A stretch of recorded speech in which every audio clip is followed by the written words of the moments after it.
Sumainyo ang Panginoon. At sumainyo Ang mabuting balita ng Panginoon ayon kay San Marcos. papuri sa iyo, Panginoon.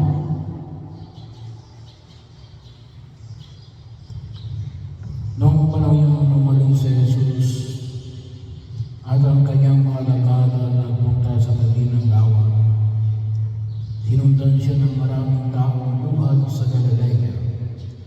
Nagdatingan din naman ang napakaraming tao mula sa Judea, sa Jerusalem, sa Idumea, sa ibayo ng Jordan, at sa palibot ng Tiro at Sidon.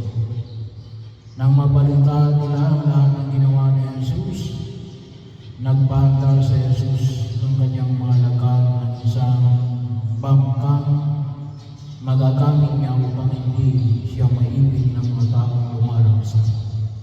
Marami na siyang pinagaling, kaya pinagdumugan siya ng lahat ng mga may sakit upang mahibo man lamang nila.